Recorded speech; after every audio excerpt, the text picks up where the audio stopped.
Have you ever noticed that some people are not physically tired, yet they feel exhausted all the time?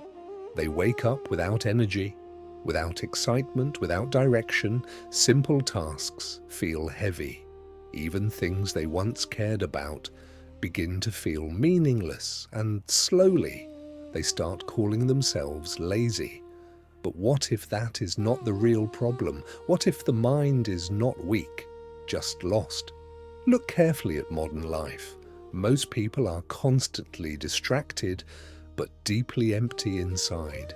Hours disappearing into endless scrolling, watching videos, switching between apps, searching for something without knowing what. Not because they are relaxed, but because they are trying to escape something. A restless mind, an unclear life, a lack of meaning. And the dangerous part, when a person loses direction, even the smallest actions begin to feel exhausting. Because energy does not only come from the body, it comes from purpose. Thousands of years ago, Arjuna experienced this exact state on the battlefield.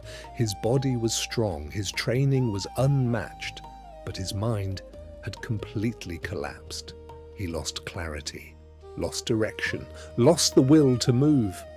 And Krishna understood something deeply important. When the mind becomes disconnected from meaning, discipline disappears. Not because the person is incapable, but because the soul no longer feels connected to what it is doing. This is why so many people today feel stuck. They are moving constantly, but internally, they feel completely lost. They consume more, distract themselves more, sleep more, avoid more, yet the emptiness remains because distraction cannot replace purpose. Krishna explains that the mind becomes unstable when it is constantly pulled outward, toward pleasure, toward comparison, toward endless stimulation. And modern life is built entirely around this. People wake up and immediately consume noise, notifications, opinions, entertainment, other people's lives. The mind never becomes still enough to understand its own. And without inner clarity, life begins feeling directionless. This is why some people procrastinate endlessly, not because they enjoy wasting their life, but because deep inside, they no longer feel connected to where they are going. And when the future feels unclear, the mind retreats into comfort, temporary pleasure, temporary distraction, temporary relief. But afterward, the same emptiness returns, again and again and again. Krishna teaches something that changes everything. A confused mind loses energy, but a focused mind creates it. The moment a person finds real meaning, their mind changes, their actions change, their entire relationship with life changes. Even suffering becomes easier to carry when the heart knows why it is moving. And this is what most people misunderstand about discipline. Real discipline is not forcing yourself to keep going. It is alignment.